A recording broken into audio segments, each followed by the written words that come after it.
वत ही हर्षय नहीं, नैनन नहीं शने, तुलसी तहाँ न जाइए, कंचन वर्षे ने। हाथे कहत पुकारी के, श्रवण सोजस दो कान, हे मैदान सम्मान से बड़ो दान सम्मान। अजि भाग्योदयन बहुजन में समर जितेना, सतसंगमं च लभतो पुरुषो यदा वै। अज्ञान हेतु कृत मोह मदान्धकारं, नासं विधाहि तदो दयदे विवेकः। श्री सत्यनारायण भगवान की जय हो। मंगलम भगवान विष्णु, मंगलम गरुणध्वज, मंगलम पार्वती नाथ, मंगलाय तनो शिवः। श्री सत्यनारायण भगवान की कथा को हम बार बार श्रवण करते हैं, फिर भी मन में मथोपत जागृति बनती रहती। जितने बार भी कथा को हम श्रवण करते हैं, उतने बार भी मन में यही भावना उत्पन्न होती है कि और कहीं और भी कथा श्रवण करने को मिल जाए तो अत्यधिक फल पुण्य की प्राप्ति होगी। जैसे श्रीमद् भागवत की कथा हम बार बार श्रवण करते रहते हैं, यदा कदा यहाँ वहाँ होती रहती हैं, हम लोग सब श्रवण करते रहते हैं। श्रवण करने से जागृति और ज्ञान की वृद्धि होती है। मानव का जो मन है एकाग्र होता है, परमात्मा के चरणार बिंदों में उसका मन जो है सदैव लगा रहता है। कथाओं का पुण्य जानने के लिए ये मान के चलिए, अगर आपका भगवत चरणारविंद में या आप जो नित्य पूजा पाठ करते हैं, अगर उसमें आपका मन एकाग्र होने लग जाए तो परमात्मा की असीम अनुकंपा है। हम पूजा तो नित्य करते हैं, सब गृहस्थी लोग नित्य पूजा पाठ करते हैं, और हमारे समाज की सबसे बड़ी अधिक जानने की आवश्यकता नहीं है, सब सनातनियों के घर में एक छोटा सा मंदिर तो मिलेगा ही मिलेगा। ठाकुर जी की मूर्ति तो मिलेगी ही मिलेगी, लेकिन ठाकुर जी की मूर्ति को घर में रखना यानी उनका सदैव ध्यान भी रखना, क्योंकि बाल रूप में गोपाल जी सबके गृह में विराजमान है। कहते हैं कि संत समागम हरि कथा, अजि तुलसी दुर्लभ होय, असुत द्वारा यरु लक्ष्मी, पापी के भी हो। घर घर में लड्डू गोपाल जी की मूर्ति और तुलसा जी होना, संतों का संग, संत समागम, संतों का सत्संग। सत्संग कई प्रकार का है, कोई भागवत का सत्संग है, आज श्री सत्यनारायण भगवान की कथा का सत्संग है, कोई बड़े बड़े साधुजन अपना जो माघ मेले में प्रयागराज में वहाँ पर सब व्यास गद्दियाँ लगी हुई हैं, अनन्य प्रकार की कथाओं का विवेचन चल रहा है, वो भी एक सत्संग है। तो सत्संग जिस प्रकार का मिल जाए तो बड़े भाग अपने आप के प्रारब्ध को समझिए। और तुलसी और हरि की कथा ये दुर्लभ है, ये सबको प्राप्त नहीं होती है। लेकिन संतान है, लक्ष्मी है, पुत्र है, ये तो सबके घर में होना संभव ही है। वो ये नहीं देखता कि कौन पुण्यात्मा है और कौन पापात्मा है, ये सबके घर में होती है और होना भी चाहिए। पर अपने मन क्रम वचन को परमात्मा के चरणारविंदों में लगाना चाहिए। आज हम सब समवेत रूप से एकत्रित हुए हैं श्री सत्यनारायण भगवान की कथा को श्रवण करने के लिए। सत्यनारायण भगवान की कथा की कृपा से मानव थोड़े समय में बहुत कुछ फल की प्राप्ति कर ले।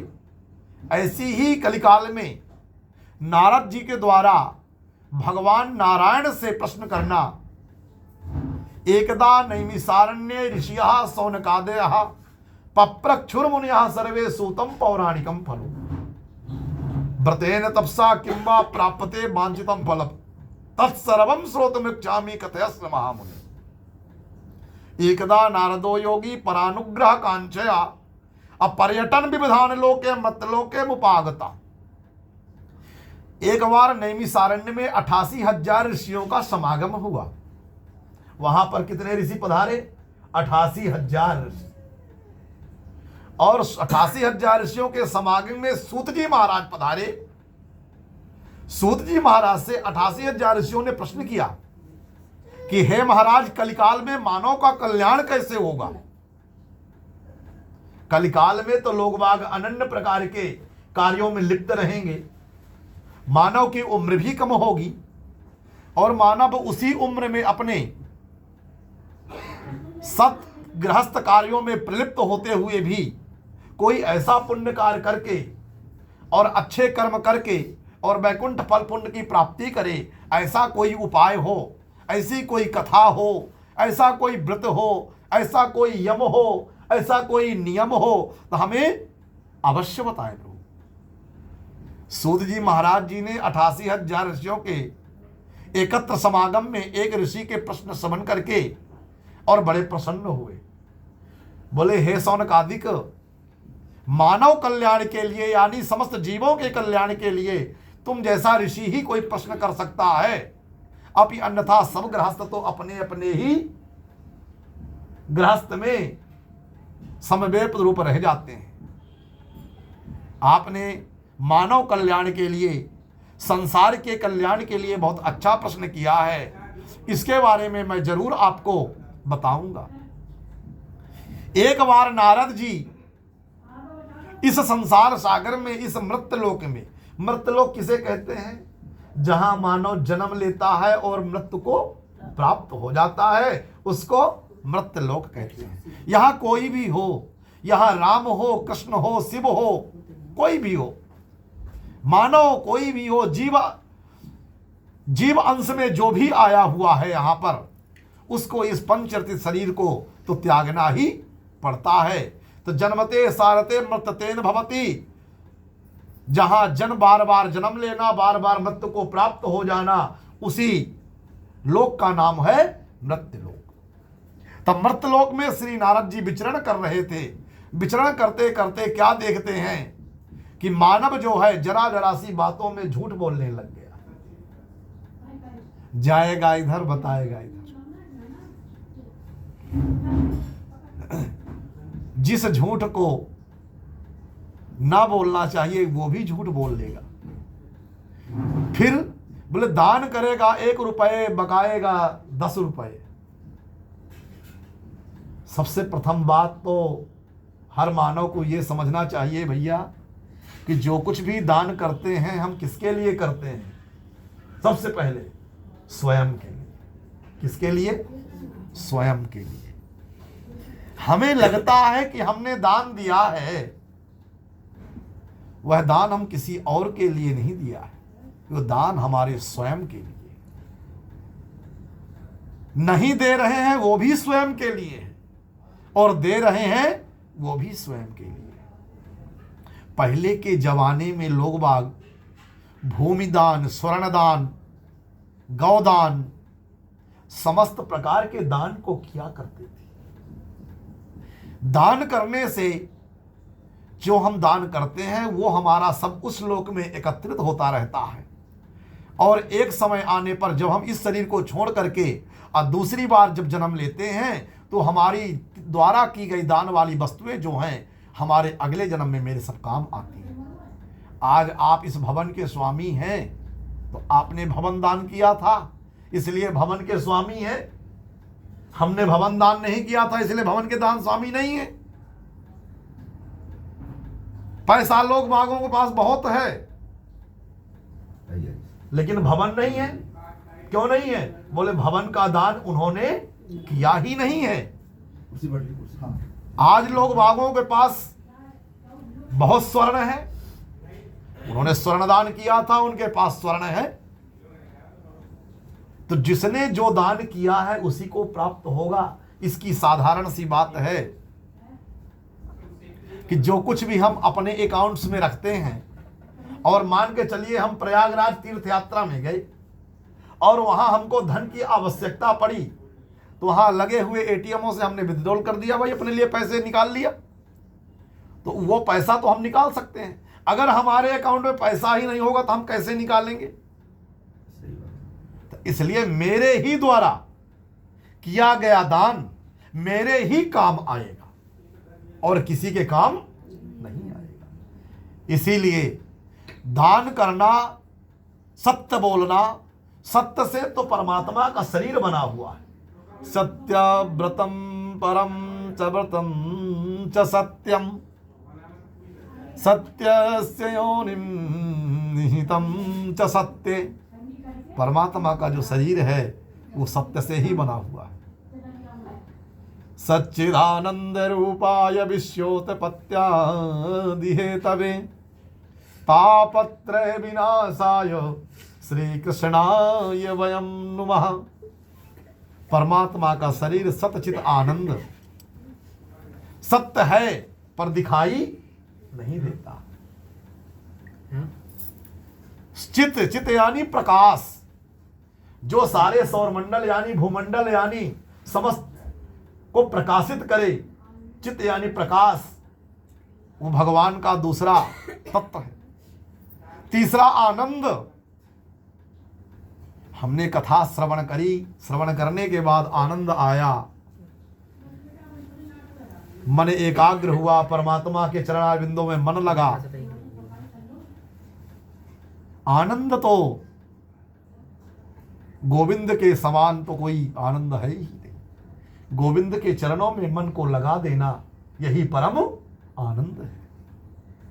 ऐसे परमात्मा का आनंद जो तीनों तापों को, तीनों पापों को विनिष्कृत करके और हमारे मन को गोविंद के चरणों में लगा दे, उसी का नाम तो सच्चिदानंद है। ऐसे सच्चिदानंद भगवान की कथा श्रवण करने के लिए मिलती है जब भाग्योदयेन बहुजन्म समर्जितेन, जब हमारे भाग्यों का उदय होता है। भाग्यों का उदय होना, परमात्मा की कथाओं को श्रवण करने का पुण्य फल प्राप्ति करना। तो नारद जी जब भ्रमण करने लगे तो भ्रमण करते करते क्या देखा कि मानव बार बार जरा जरा सी बातों पर झूठ बोलता है, और हर माता पिता यही शिक्षा देते हैं अपने बालक को कि बेटा तू ही अपना भोजन करना, कोई और भूखा आ जाए उसे भोजन मत कराना। उदर भर ही स्वयं सिखावे, केवल इतना ही शिक्षा देती हैं, तुम स्वयं ही भोजन करना, दूसरों को भोजन मत कराना। कोई भी अगर हमारे उसमें आता है तो सबको भोजन कराना, सबको भजन कराना, ये हमारा ही कर्तव्य है। ये घर किसके लिए है? ये स्वयं के लिए नहीं है, ये अतिथियों के लिए है।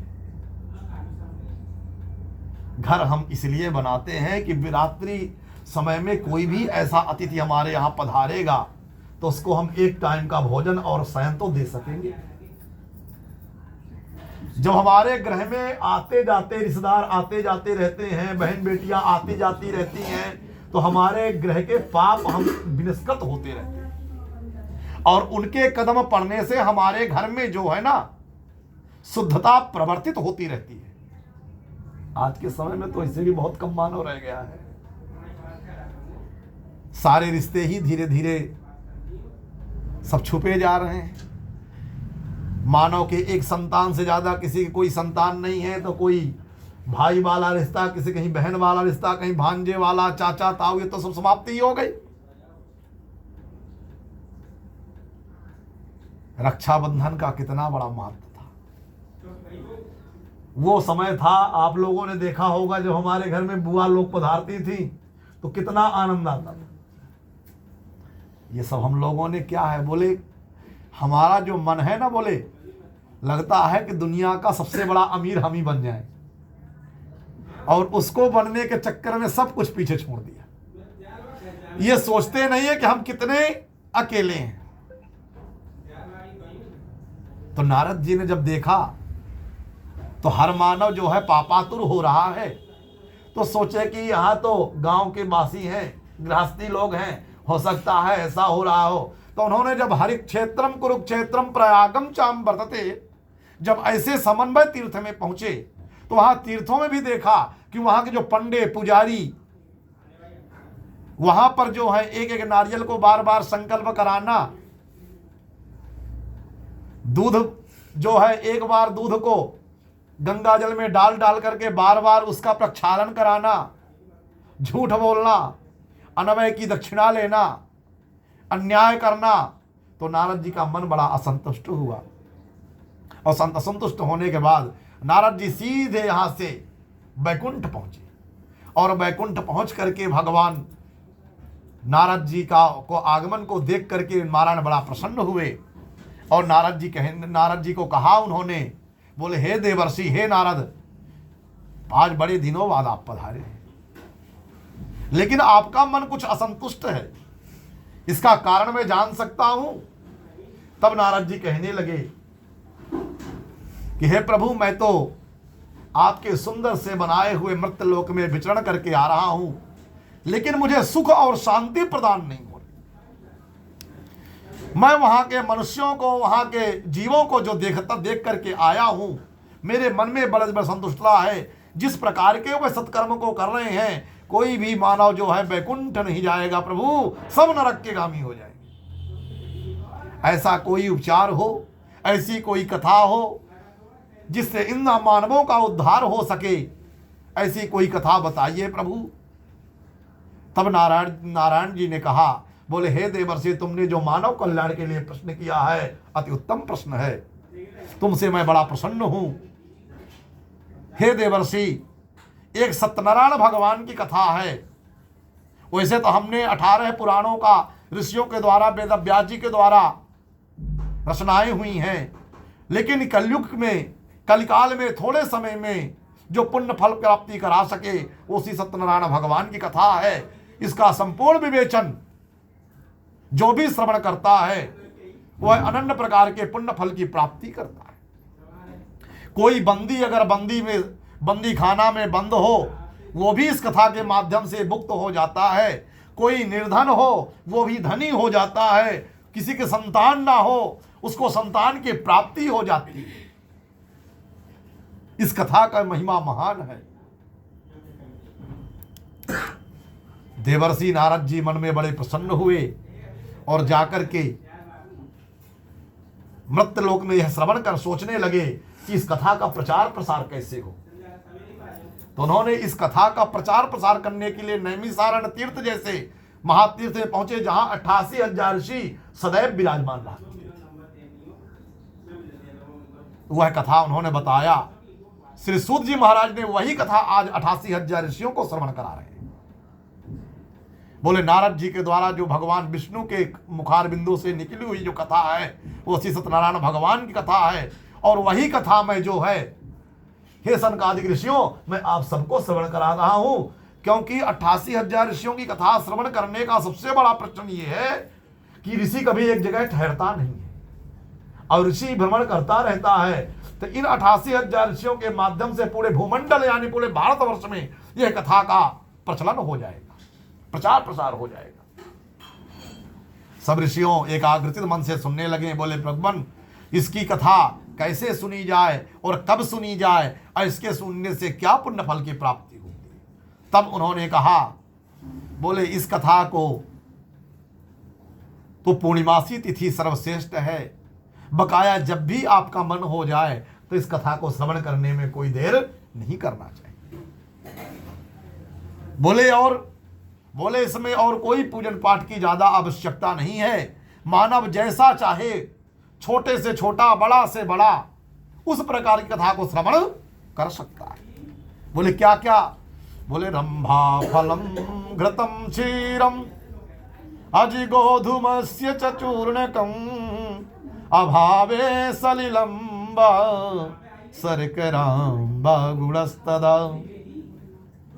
आटे की पंजीरी और चरणामृत बना करके भगवान की सुंदर सी कथा को हम श्रवण कर सकते हैं। वैसे विधान इसका बहुत बड़ा है। बोले 4 केले के पहले खंभे लगाए जाए, 4 केले के खंभे लगाए जाए। वो खंभा के फल जब जो है, जो वृक्ष फल दे दें, तो उसके नीचे भगवान विष्णु लक्ष्मी की इस मूर्ति स्थापित करके और उसी केले के फल का भोग लगा करके और कथा श्रवण करें। लेकिन ये तो बड़ा वो हो जाएगा समय, इसीलिए 4 केले के पत्ते लगा करके चौकी में और उसी के समान पुण्य फल की प्राप्ति कराने वाली यह कथा जो है, तो जब चाहे तब श्रवण कर सकते हैं। बोले इसमें बहुत ज्यादा आवश्यकता नहीं है, सूक्ष्म रूप में भी कथा श्रवण कर सकते हैं। लेकिन कथा चाहे जैसी सुने, लेकिन सब ग्रामवासियों और परिवार आमंत्रित करके ही कथा श्रवण करना चाहिए। और घर में वर्ष में एक बार कथा अवश्य श्रवण करना चाहिए। कथा श्रवण करने से पुण्य फल की प्राप्ति की वृद्धि होती रहती है। बकाया जब आपका मन हो जाए तब इस कथा को श्रवण कर ले, और इसके श्रवण करने से मानव जो है समस्त पुण्य फल की प्राप्ति करता है। इत श्री कंदरेवाखंडे पुराणे श्री सत्यनारायण व्रत कथायाम प्रथमो अध्यायः। बोले सत्यनारायण भगवान की।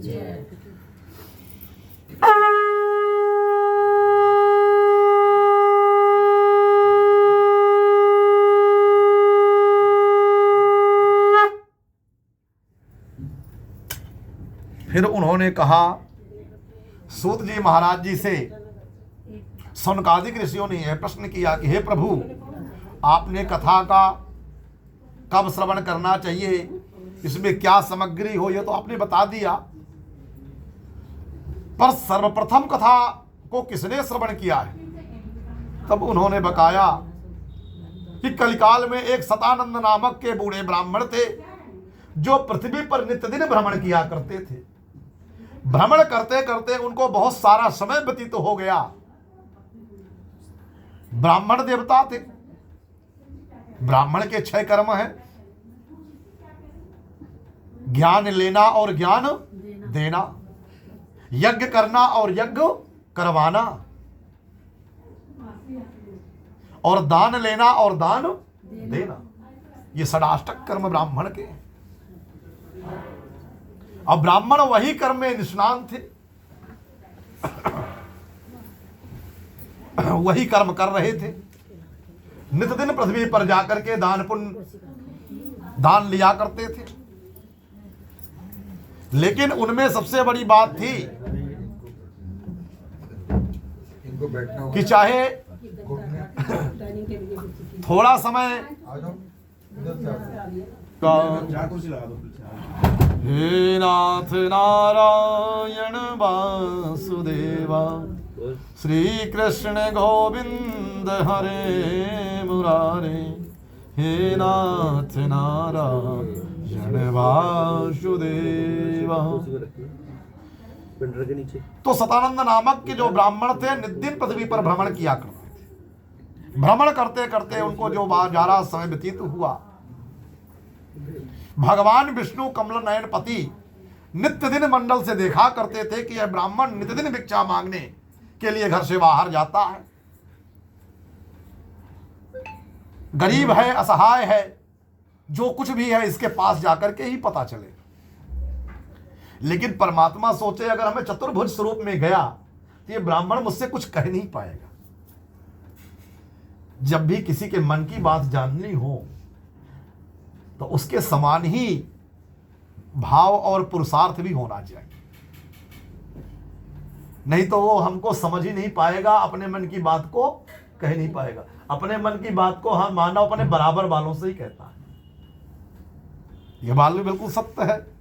तो भगवान विष्णु ने एक ब्राह्मण का रूप बनाया और ब्राह्मण का रूप बना करके और उस ब्राह्मण के पास गए और प्रणाम किया और कहने लगे, हे ब्राह्मण, आपको किसी प्रकार का कष्ट है तो मुझसे कहिए। ब्राह्मण कहने लगे, ये लगता तो हम जैसे ही ब्राह्मण हैं, फिर हमारे कष्टों का ये निवारण कैसे करेगा? और जो निवारण ना कर सके उससे कहने से क्या मतलब, वृथा खेद असे बालो हो, ये हमारी और मजाक और उड़ाएगा। तो ब्राह्मण देवताओं ने कहा कि मुझे तो कोई कष्ट नहीं है, जो मेरे कर्म है मैं अपने कर्म को नित्य करता हूं। मेरा कर्म है भिक्षा ग्रहण करना, तो मैं नित्य भिक्षा ग्रहण करता हूं, और जो कुछ भी उससे मिल जाता है मैं उससे अपने परिवार का पालन पोषण करता हूं। बोले आप जो कुछ भी करते हैं बहुत अच्छा करते हैं, अगर श्री सत्यनारायण भगवान की कथा आप श्रवण करें तो बड़ी अच्छी कृपा होगी। ब्राह्मण देवता सोचने लगे, बोले कोई बात नहीं, हे विप्र आपने कहा है कि सत्यनारायण भगवान की कथा श्रवण करें, हम अवश्य श्रवण करेंगे। और यह मन में विचार करके और आगे की ओर बढ़ने लगे तो जो भगवान विष्णु ने ब्राह्मण का रूप बना करके आए थे वो अंतर्ध्यान हो गए। ब्राह्मण देवता ने जब पीछे मुड़ के देखा तो कोई दिखाई नहीं दिया। मन में बड़ी भावनाएं उत्पन्न होने लगी। फिर सोचने लगे कि कोई ना कोई होगा, कोई इधर चला गया होगा, उधर चला गया होगा। अपने मन को सांत्वना देते हुए अपने घर में गए। फिर अपने मन में विचार करने लगे, सोचने लगे कि उसने तो सत्यनारायण भगवान की कथा तो श्रवण करने के लिए बताया है, और ब्राह्मण का कर्म भी यही है, क्यों ना मैं सत्यनारायण भगवान की कथा श्रवण करूं। और अपने मन में उसने संकल्प लिया, और संकल्प लेकर के जब दूसरे दिन भिक्षा ग्रहण करने के लिए गए तो जहां पर उनको एक लोटा आटा दिन भर में प्राप्त होता था, वहां उनको बहुत सा धन प्राप्त हुआ थोड़े समय में। ब्राह्मण देवता बड़े प्रसन्न हुए, अपने नगर में आकर के और सत्यनारायण भगवान की कथा का बुलावा करवा दिया, और उसमें से सामग्रियों को क्रय विक्रय करके और उसमें से पूजन पाठ की सामग्री ले आकर के, और ब्राह्मण देवता ने श्री सत्यनारायण भगवान की कथा श्रवण करने और कराने का पूर्ण रूप से प्रयास कर सफलता प्रदान की। और उन्होंने कथा श्रवण करी ग्रामवासियों सहित। ऐसे ब्राह्मण देवता ने स्कंद पुराण में लेख आता है कि 7 पूर्णमासी कथा श्रवण करी।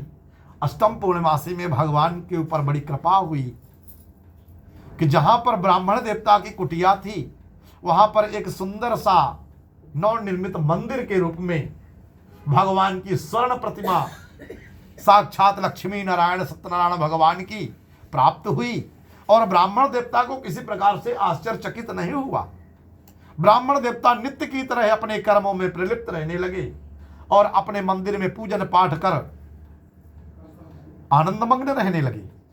और उन्होंने सत्यनारायण कथा को नित्य श्रवण करना प्रारंभ कर दिया। लेकिन ग्रामवासियों को बड़ा आश्चर्यचकित हुआ कि जिस ब्राह्मण के यहां भोजन करने की व्यवस्था ना हो और एक रात्र में ही इसके पास सुंदर सा भवन बन जाना और मंदिर बन जाना, और यह ब्राह्मण तो अब भिक्षा ग्रहण करने के लिए भी नहीं आता है, अपने वहीं पर मगन रहता है। यह सोच करके ग्रामवासियों अनेक प्रकार की बातों को सोचने लगे। एक लकड़ी बेचने वाला लकड़हारा भी आता था, नित्य दिन उनकी कुटिया पर बैठ करके पानी पी करके जाता था। उस दिन यही हुआ, जब लकड़हारा आया और देखा कि ब्राह्मण देवता सत्यनारायण भगवान की कथा कर रहे हैं, तो लकड़हारे ने भी बैठ करके सुंदर कथा सुनी। और कथा श्रवण करने के बाद प्रसाद लिया, प्रसाद को ग्रहण करके और ब्राह्मण देवता के चरण कमलों में प्रणाम किया।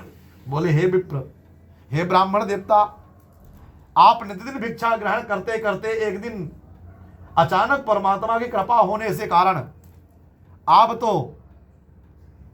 भगवत धर्मान बन गए, लेकिन हम वैसे की वैसे ही हैं प्रभु। हम भी आपकी तरह लकड़ियों का क्रय विक्रय करते हैं। ये सब कैसे हुआ और हम हमारे कष्टों की निवृत्ति कैसे होगी? अगर मुझे भी इसका उपाय बताने की कृपा करें तो बड़ी कृपा होगी। ब्राह्मण देवता ने सत्यनारायण भगवान की कथा का सारा वृत्तांत लकड़हारे को सुनाया। लकड़हारे ने वृत्तांत को सुन करके अपने गृह की ओर चला गया, और जो भी लकड़ियां रखी थी वह जब गया नगर में विक्रय करने गया तो उसको ही बहुत सारा धन प्राप्त हुआ।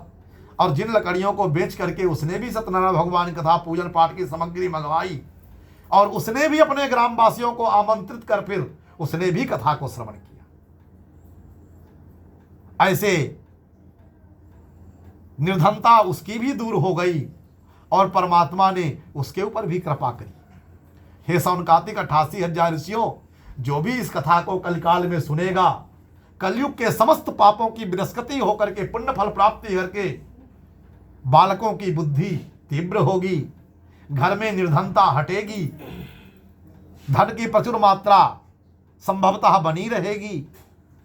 जो आज धन हम कमाते हैं और टिकता नहीं है, आता नहीं है, देखते हैं आया और खर्च ज़्यादा हो गया, ये सब क्यों बना हुआ है? कम से कम वर्ष में एक बार सत्यनारायण भगवान की कथा अवश्य श्रवण करें, पहली बात। दूसरा, जिस रसोई में हम लोग प्रवेश करते हैं उस रसोई में वैसे तो स्नान ध्यान करके ही प्रवेश करना चाहिए और एक गौ माता की रोटी अवश्य निकालनी चाहिए, लास्ट में बचे में एक कुत्ते की भी रोटी निकालनी चाहिए। ये सब कार्य हमको करना चाहिए। इनके कार्य करने से परमात्मा की अधीनता सुधीनता बनी रहती है। इस प्रकार से कथा दोनों ने श्रवण करके पुण्य फल की प्राप्ति की। श्री स्कंद पुराणे रेवा खंडे श्री सत्यनारायण बत कथायाम द्वितीयोऽध्याय। बोले सत्यनारायण भगवान की।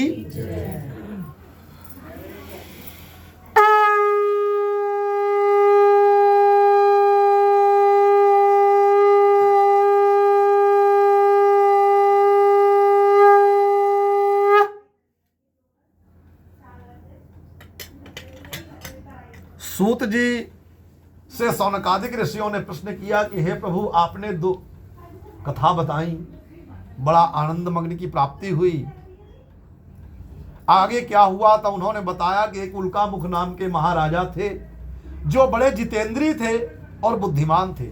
जितेंद्रीय किन्हें कहा जाता है? हमारे अंदर 5 ज्ञानेंद्रियां और 5 कर्मेंद्रियां व्याप्त हैं। जो हम अपने इंद्रियों को जीत करके मन को बस में करने, उसे जितेंद्र कहा जाता है। और उस राजा में ये गुण थे, इसीलिए उनको जितेंद्र कहा जाता था। जितेंद्रीय बुद्धिमान होते हुए भी वह राजन नित्य अपने नदी के किनारे जाकर के मंदिर में पूजन पाठ करके नित्य दान पुण्य किया करते थे। नित्य दान पुण्य करते और रोज सत्यनारायण भगवान की कथा को श्रवण करते, ऐसा वह कर रहे थे। एक दिन एक वणिक पुत्र जो है अपनी नौका में सवार होकर के अपने नगर की ओर जा रहा था कि क्या देखता है कि राजा को दान पुण्य करता हुआ देख करके वणिक पुत्र ने अपनी नौका सरोवर के किनारे मंदिर के पास लगा करके और जाकर के राजन को प्रणाम किया और प्रणाम करके कहने लगा, बोले हे राजन, आप इतना दान पुण्य नित्य क्यों किया करते हैं? राजन ने कहा, बोले हे वणिक, दान पुण्य करना तो सबका सत्कर्म है और दान पुण्य जो भी मानव करता है स्वयं के लिए करता है, तो दान तो सबको करना चाहिए। परंतु हे वणिक पुत्र, मेरे कोई संतान नहीं थी, इसलिए हमने सत्यनारायण भगवान की कृपा से संतान की प्राप्ति हुई है। इसलिए हम सोचते हैं कि जब तक शरीर में प्राण है तब तक नित्य पूजन पाठ और दान पुण्य करते ही रहेंगे। वणिक पुत्र को और तो बात समझ में नहीं आई, पर संतान तो वणिक पुत्र के भी नहीं थी। वणिक पुत्र के विवाह को बहुत समय हो गया था। तब वणिक पुत्र ने भी राजन को प्रणाम कर सत्यनारायण भगवान की पूरी वृत्ति वृत्तांत श्रवण किए कर और अपने नगर की ओर गया और अपने नगर में जाकर के अपनी पत्नी लीलावती से उसने सारा वृत्तांत सुनाया। बोले हे प्रिय, आज राजा के मुखारबिंदों से एक सत्यनारायण भगवान की कथा का प्रचलन हमने श्रवण किया है और राजा ने यह कहा है कि जो भी सत्यनारायण भगवान की कथा श्रवण करता है उसको संतान की प्राप्ति अवश्य होती है। इसलिए हमारे मन में भी जिज्ञासा है कि मेरे भी कोई संतान की प्राप्ति हो जाए तो मैं सत्यनारायण कथा अवश्य श्रवण करूं। उसकी पत्नी ने कहा, बोले फिर शुभ कार्य में देरी क्यों, तैयारी करते हैं, सत्यनारायण भगवान की कथा हो जाए। वणिक पुत्र ने कहा, बोले श्रवण करने में कोई वो नहीं है और राजा के मुखारबिंद से निकली बात कभी असत्य भी नहीं हो सकती। परंतु हे प्रिय, हम कथा तभी सुनेंगे जब हमारे यहां संतान की प्राप्ति हो जाएगी तब। पत्नी ने कहा, बोले ठीक है स्वामी जी, जैसा आपकी इच्छा। उसकी पत्नी, भगवान ने सोचा, बोले इन्होंने संकल्प तो ले लिया है, मन में संकल्प आ गया कि हमें कथा श्रवण करनी है, तो कोई कथा आगे सुन ले और कोई कथा पीछे सुन ले, उसमें क्या हो। तो उन्होंने कहा, बोले ठीक है। तो उनकी पत्नी लीलावती कुछ समय में आकर के गर्भवती, शुद्धवती अवस्था में आकर के गर्भवती हुई।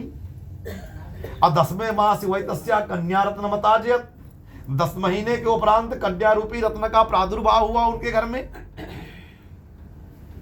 गोविंद की बड़ी कृपा हुई।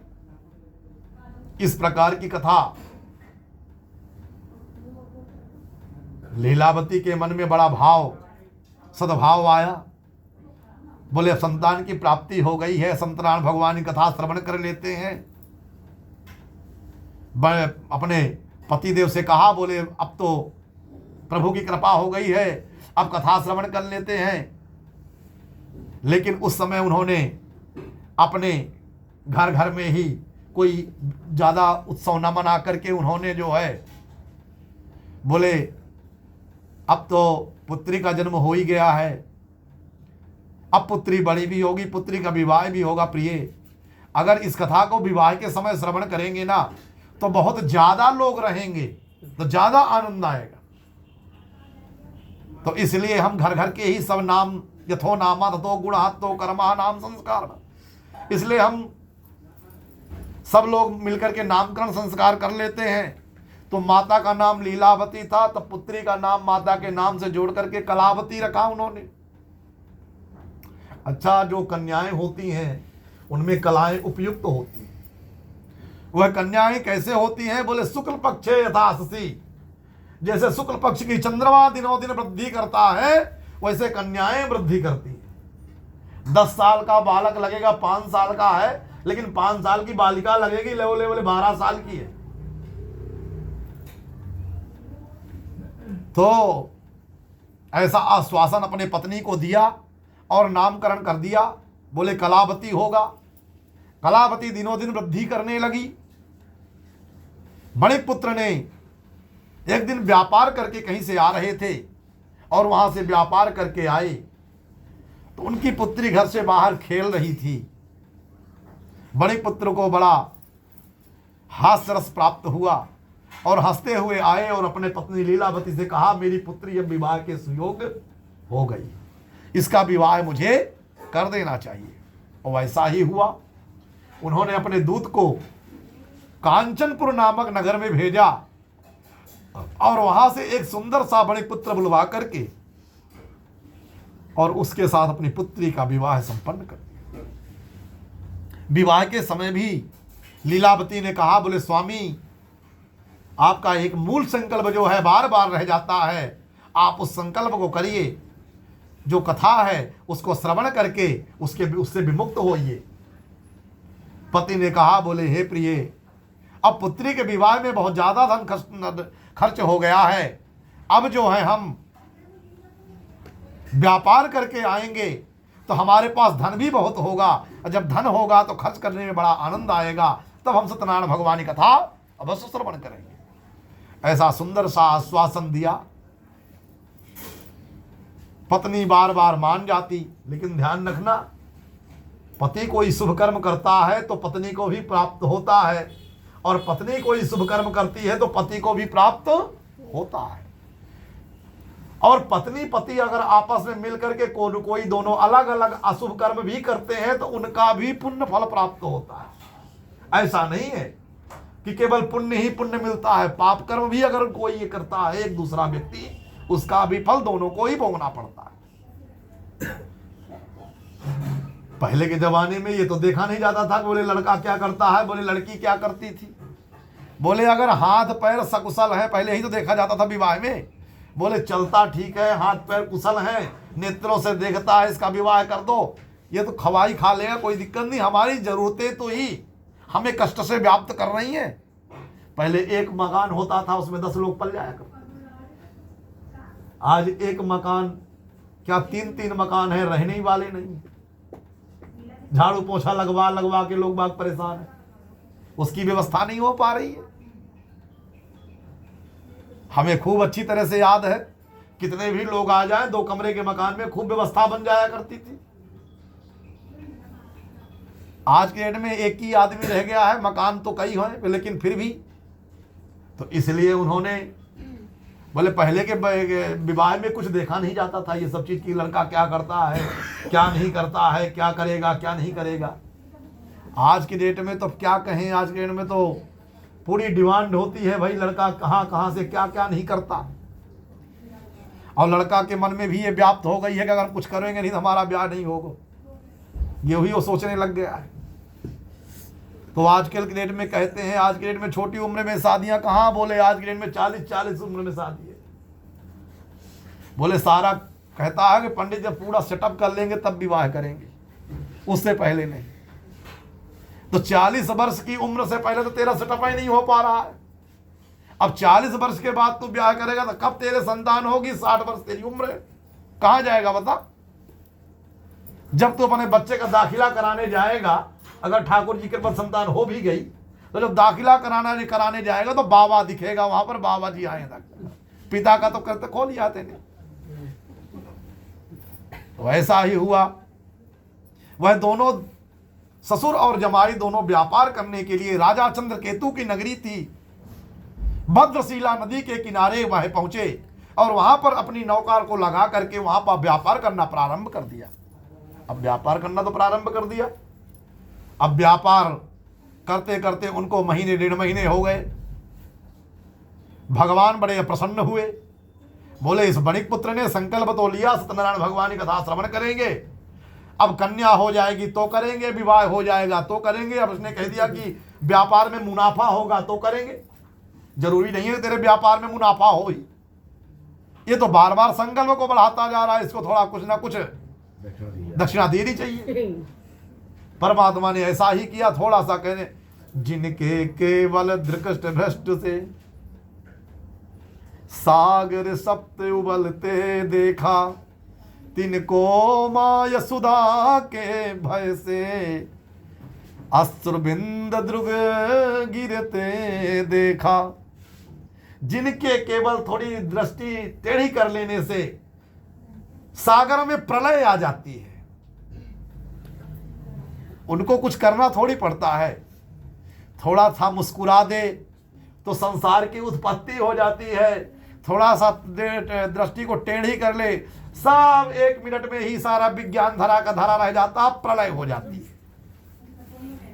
और थोड़ा सा गंभीर हो जाता, सबका पालन हो जाता है। आप समझ गए। तो उन्होंने थोड़ा सा ही तो अपना मन को गंभीर की, दृष्टि के टेढ़ी की।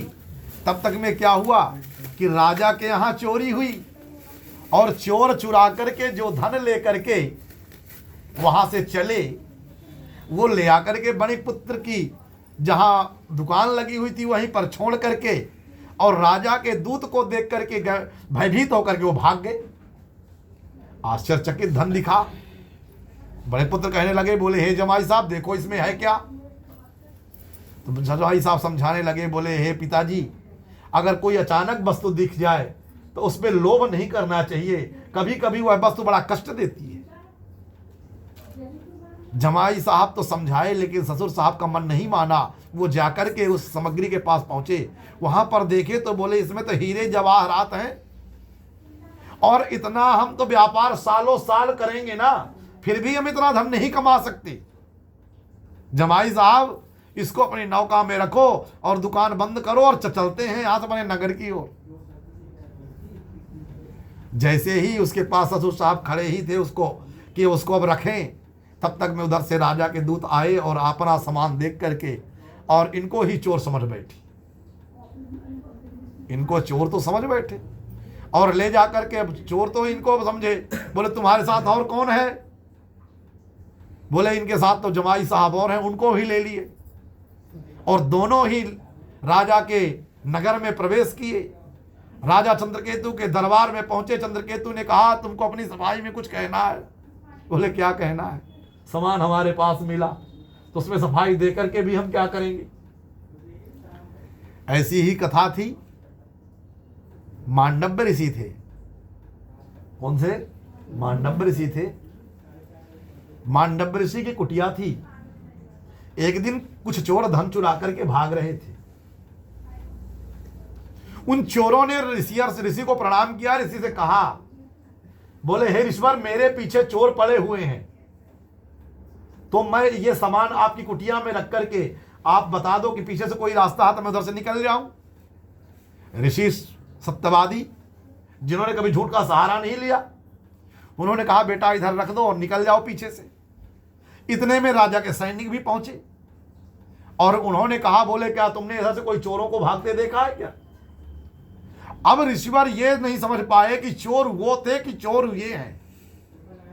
पर झूठ कभी नहीं बोले थे। बोले हाँ, वो लोग आए तो थे 4 लोग, तो वो मेरी कुटिया में सामान रख करके और ये पीछे से भाग गए हैं। सामान को देखा, सामान मिल गया। बोले सामान कहां मिला? बोले ऋषिवर की कुटिया में। तो मांडव्य ऋषि को उन्होंने पकड़ लिया।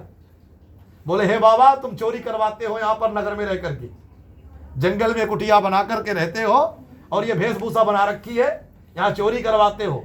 चलो राजा के दरबार में, आज तुमको राजा दंड देंगे। अब मांडव्य ऋषि को ले गए राजा के दरबार में। अब राजा के दरबार में तो पहुंचे। राजा के दरबार में पहुंचते राजा ने कहा, हाँ भाई ऋषिवर, तुमको अपने सफाई में कुछ कहना है? बोले महाराज क्या कहना है, सामान तो हमारी कुटिया में मिला, तो मैं आपको अगर कहूंगा कि हमने चोरी नहीं की तो क्या आप मान लेंगे? राजा ने कहा, इनको कुछ नहीं कहना अपनी सफाई में, ये ऋषि हैं, ये ज्ञान देते हैं दूसरों को और इन्होंने चोरी की है, इसलिए इनको दंड भी बहुत बड़ा ऊंचा होना चाहिए। कोई ब्राह्मण अगर पाप करता है तो उसका दंड बड़ा ऊंचा होता है। कोई क्षत्रिय है उसका दंड थोड़ा कम होता है। कोई वैश्य है तो उसका दंड थोड़ा और कम होता है, और शूद्र का तो ज्ञानी है और भी कम होता है। बोले ब्राह्मण ज्ञान देता है और ज्ञान देने के साथ साथ इतना बड़ा पाप करता है, तो ब्राह्मण को जो दंड देना चाहिए वो अति उत्तम दंड देना चाहिए। उन्होंने कहा, बोले ले जाओ चौराहे पर सूली पर चढ़ा दो। अब मांडव्य ऋषि को तो ले गए और सूली पर उन्होंने चढ़ा दिया राजा के आदेशानुसार। लेकिन मांडव्य ऋषि कभी झूठ नहीं बोले, बड़े तपस्वी ऋषि। तो सूली की नोक से 1 इंच ऊपर ही वो है अपने तपस्या में लीन हो गए। वो सूली उनको स्पर्श नहीं कर पाई। बड़े सवेरे प्रभात कालीन समय हुआ, लोग बाग इधर उधर जाने लगे तो देखा, बोले ये तो ऋषि मांडव्य हैं। देश में हाहाकार मच गया। बोले मांडव्य ऋषि को राजा ने सूली पर चढ़ा दी। और ऐसा ही हुआ, राजा को मालूम चला। राजा भी कांपते हुए पहुंचा वहां पर और जाकर के प्रणाम किया। बोले ऋषिवर, मैं आपको पहचान नहीं पाया, आपने बताया भी नहीं, मैं आपको पहचान नहीं पाया, और क्षमा मांगने लगा। ऋषिवर ने कहा, बोले हे राजन, तुमने जो किया है वो न्याय किया है। तुम्हारे जगह मैं भी होता तो मैं भी यही करता। आपने कहा है मैं सूली पर चढ़ गया, आप कहोगे तो मैं सूली से उतर जाऊंगा, लेकिन इसमें आपको क्षमा याचना करने की आवश्यकता नहीं है। मैं तो अपने कर्म का भोग मैं उस विधाता से पूछूंगा कि मुझे किस कर्म का यह दंड मिला जो आज सूली पर चढ़ना पड़ा।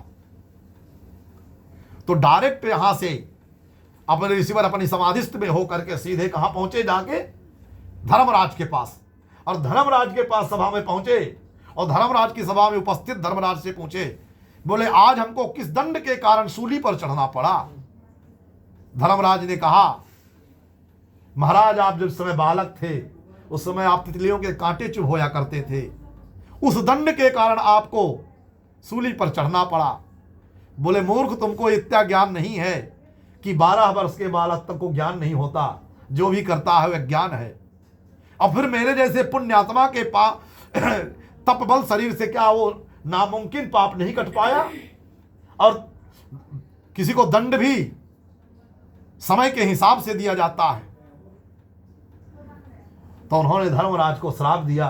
बोले हे धर्मराज, तुमने न्याय करने में खेद कर दिया है, इसलिए मैं तुमको श्राप देता हूं कि तुम जाकर के मृत्यलोक में जन्म लो, किसी शूद्राणी के गर्भ से जन्म लो, और तुम लेखा जोखा करते करते अपने जीवन का संपूर्ण सत्ता लगा दोगे, लेकिन लेखा जोखा नहीं कर पाओगे, अंत में हार जाओगे, यही तुम्हारा दंड होगा। तो वो जो महाराज विदुर थे ना, वो विदुर जी ही थे जो शूद्राणी दासी के गर्भ से जन्म लिए थे, और गर्भ से जन्म लेकर के और पूरे कुरुवंश की सभा में पूरा न्याय करते करते करते करते कुरुवंश ही विनाश हो गया, लेकिन उसका कुछ हो नहीं पाया। अंत में विदुर जी गंगा के किनारे चले गए लेकर के धृतराष्ट्र गांधारी को। तब उन्होंने कहा, उनको कारावास मिला।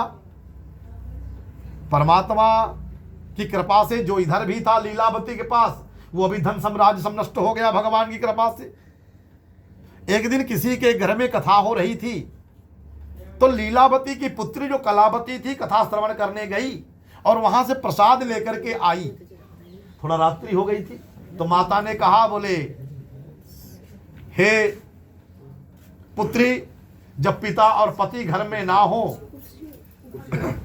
तो रात्रि के समय घर से बाहर नहीं जाना चाहिए। बोले श्रीमन नारायण नारायण नारायण, श्रीमन नारायण नारायण नारायण, लक्ष्मी नारायण नारायण नारायण, श्रीमन नारायण नारायण नारायण, श्री हरि नारायण नारायण नारायण, लक्ष्मी नारायण नारायण नारायण, श्रीमन नारायण नारायण नारायण, श्रीमन नारायण नारायण नारायण। बोले सत्यनारायण भगवान की। तो जो पुत्री ने जब रात्रि समय में घर में आई तो उससे भी उन्होंने यही किया, कहा कि बोले जब पिता और पति घर में ना हो तो रात्रि के समय घर से बाहर निकलना नहीं चाहिए, ये उन्होंने कहा। पुत्री ने कहा, बोले माता, मैं सत्यनारायण भगवान की कथा फला ब्राह्मण के यहाँ श्रवण कर रही थी और उनके कथा का प्रसाद लेकर के भी आपके लिए मैं आई हूं। माता बड़ी प्रसन्न हुई, माता थोड़ा रुदंती भी हुई, माता के नेत्रों में अश्रु भी आए सत्यनारायण भगवान की कथा श्रवण के बाद सुन करके। बोले हमारे पति ने संकल्प किया था कि मैं सत्यनारायण भगवान की कथा अवश्य श्रवण करूंगा, लेकिन पुत्री का जन्म हो गया, विवाह हो गया, व्यापार के लिए चले गए, लेकिन फिर भी सत्यनारायण भगवान की कथा नहीं हुई, और जो भी कष्ट आज मुझे है वो सत्यनारायण भगवान की कृपा से ही है। उन्होंने भी जाकर के ब्राह्मण देवता से इसका निवारण पूछा। ब्राह्मण देवता ने कहा, हो हे ब्राह्मण पुत्री, अब तुम बड़ी पुत्री, तुम इस समय कथा श्रवण करने योग्य नहीं हो, क्योंकि तुम्हारे पति भी नहीं है तो कथा नहीं श्रवण कर सकते, इसलिए तुम कदली स्तंभ का पूजन करो, भगवान लक्ष्मी नारायण प्रसन्न होंगे तो तुम्हारे पति और दामाद जल्दी घर आ जाएंगे, तब तुम सब लोग एकाग्रचित होकर कथा श्रवण करना। उनकी बड़ी पत्नी ने जो है जाकर के कदली स्तंभ का पूजन करना प्रारंभ किया। सत्यनारायण भगवान प्रसन्न हुए, जाकर के राजा चंद्रकेतु को स्वप्न दिया कि बोले हे राजन, जो तुम्हारे बंदी में जो दो बंदी बंद हैं उनको प्रातःकालीन होते ही छोड़ देना, नहीं तुम्हारा सब राज्यपाट में नष्ट कर दूंगा। राजन 3 बजे उठे, सभा बुलवाई और बंदी गृह में दिखवाया। बोले जहां 50 बंदी रोज बंद रहते थे, आज तो 2 ही बंदी बंद हैं, और दोनों बंदी को बुलवाया सभा में। बड़े पुत्र कांपने लगे, पता नहीं अब कौन अघोर कष्ट हो और कोई कारावास और कौन सा कारागृह देने वाले हैं, लेकिन उनको दोनों को बुलवा करके बोले बड़े पुत्र, तुमको कांपने की आवश्यकता नहीं है, तुम्हें जो है बंधन से मुक्त किया जाता है, और बहुत सारा धन राजपाट दे करके बड़े पुत्रों को बंधन से मुक्त करके और वो अपने उनके नगर जाने का आदेश दिया राजा ने। अब तो बड़े पुत्र अपनी दुकान के पास पहुंचे और वहां सब कुछ एकाग्रचित किया और अपनी नौका में रखे और रख करके अपने नगर की ओर चलने के लिए जैसी तैयारी बनाए, तो भगवान विष्णु सोचे, बोले हो सकता है कि कारागृह से निकलने के बाद इसकी बुद्धि कुछ मलिन हो गई हो। तो उन्होंने कहा, दंडी वेश का स्वामी बनाए और उस स्वामी बन करके पहुंचे वहां पर। बोले बड़े पुत्रों, तुम्हारी नौका बड़ी बजनी लग रही है, इसमें कोई ऐसा कुछ धन है क्या? तो उन्होंने कहा, बोले महाराज आए तो व्यापार करने के लिए थे, लेकिन व्यापार हमारा कुछ चला नहीं, इसलिए हम गांव जा रहे हैं, तो सोचे हमारे यहाँ पशुओं का पालन होता है तो कुछ पुष्प पत्ते इत्यादि ले जाएं तो गांव में हंसी भी नहीं होगी, नौका खाली नहीं होगी, नौका भरी होगी, पशुओं का पालन हो जाएगा, दोनों काम हो जाएंगे। दंडी स्वामी ने कहा तुम्हारा वचन सत्य। अब तो हीरे जवाहरात में पत्ते में अंतर तो थे। नौका हल्की हो गई। बड़े पुत्र ने कहा देखो जरा जमाई साहब से। जमाई साहब देखे, बोले इसमें तो पत्ते ही पत्ते हैं। बोले हमने पत्ते तो ऊपर ही रख रखे थे। बोले इसमें तो पूरी नौका में पत्ते हैं। मूर्छित हो गिर पड़े। जमाई साहब ने समझाया कि प्रभु को पहचानो, हर व्यापक सर्वत्र समाना, हरि सर्वत्र है। प्रहलाद ने दिखाया है कि बोले इस खंभे में भी परमात्मा मिल सकता है, लेकिन मिलेगा आज आपको भी, लेकिन आपको यह दृढ़ निश्चय करना पड़ेगा कि हाँ ऐसा है। विश्वास हमारे अंदर नहीं है, परमात्मा तो सर्वत्र है। उन्होंने दंडी स्वामी के चरण कमलों में जाकर के प्रार्थना करी। बोले हे प्रभु मैं आपको तो पहचान नहीं पाया, आप मेरी अज्ञानता को दूर करो। तब जो है जाकर के भगवान प्रसन्न हुए। उन्होंने कहा जाओ तुम्हारा जैसा था वैसा फिर से हो जाए। अपनी नौका में आकर के देखा सब कुछ प्राप्त हुआ। अपने नगर की ओर चलने लगे। बड़े पुत्र के मन में एक अभिलाषा थी। बोले हमको हे जमाई साहब तुम नौका चलाओ, ये नगर कुछ सही नहीं है मेरे लिए। तो ये भाव हमारे अंदर तब आता है जब हम खुद स्वयं गलत हो। दूसरों पर हम गलत की उंगली तभी उठाएंगे जब हम स्वयं गलत होंगे। वो भाव तो सबसे पहले हमारे अंदर ही आ रहा ना। अगले को गलत हम तभी देख पा रहे हैं। वह बड़े पुत्र जो है अपने नगर की ओर गए। वहां भी गोप ग्वालों ने देखा कि बड़े पुत्र अपनी नौका में जमाई सहित पधारे हैं, तो ग्वाल वालों ने जाकर के घर में सूचना दे दी। बोले तुम्हारे पिता और पति नगर के निकट आ चुके हैं। और जब इस तरह से देखा तो उनकी पुत्री जो है उस समय भगवान के प्रसाद को त्याग करके अपने पिता और पति से मिलने चली आई। ससुर साहब तो नौका से उतर चुके थे, लेकिन जमाई साहब बैठे हुए थे। वो नौका अपने आप जल में समाहित हो गई। रोने लगे। तब आकाशवाणी हुई, बेले हो बेले है बड़ी पुत्र, काऊ न को सुख दुख कर दाता, अनज कृत कर्म भोग सदभ्राता। हर मानव को अपने ही कर्म का फल भोगना पड़ता है। मानव कोई सोचे कि कोई हमको दुख दे दे, हमको कोई सुख दे दे, ये असंभव है। आज के समय में एक भ्रांतियां और लोग बाग फैलाते हैं। बोले ज्यादा कुछ हुआ ना किसी को तो उसको सीधे ही बोलते, बोले तुम्हारे ऊपर किसी ने कुछ करा दिया। बताओ ऐसी चीज का क्या इलाज? उसने अपना तो इलाज कर नहीं पाया जिंदगी में, तुम्हारे ऊपर क्या कराएगा वो? लेकिन तुम्हारे मन में भ्रांति आ गई। अब तुम बाबा बैरागी तांत्रिक के पास डोलने लगे। बोले बाबा बताओ, पड़ोसी ने ऐसा काम कर दिया है कि हम तो पूरे परेशान हो गए। अरे पड़ोसी की क्या पड़ी थी ऐसा कर्म करने के लिए? तुम्हारे कर्मों ने तुम्हें परेशान किया।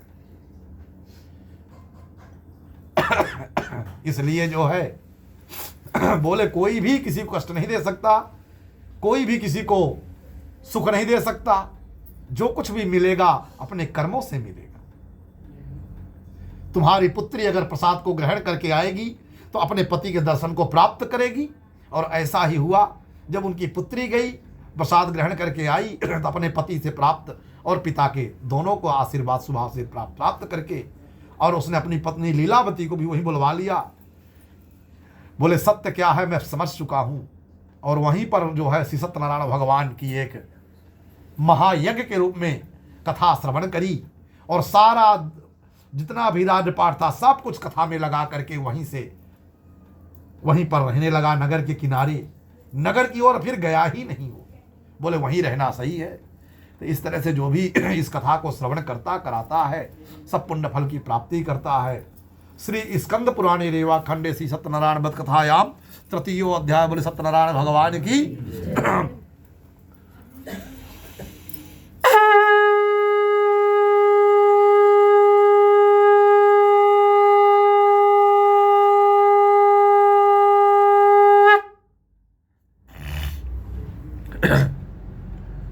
उन्होंने सारा संपूर्ण जीवन अपना उस नगर के किनारे व्यतीत कर दिया। एक तुंगध्वज नाम के महाराजा और थे, जिनको वन में शिकार करने का बड़ा शौक था। वह राजा एक दिन वन में शिकार करने के लिए गए। एक शिकार के पीछे इतने अंदर चले गए कि जहां उनको शुद्ध वायु और जल की भी कमी उनके शरीर में व्याप्त होने लगी। उनका शरीर घुटने लगा। ऐसी जगह है ना अपने भारतवर्ष में, लद्दाख वगैरह, जहां ऑक्सीजन वगैरह लेकर के ऊपर जाते हैं लोग बाग। वहां से वो पीछे लौट करके आए और एक सरोवर अच्छा मिला। उस सरोवर के किनारे अपने घोड़े को खड़ा करके और वहीं पर जो है थोड़ा विश्राम करने लगे। तो क्या देखा उन्होंने, वहां पर गोप ग्वाल श्री सत्यनारायण भगवान की कथा श्रवण कर रहे थे।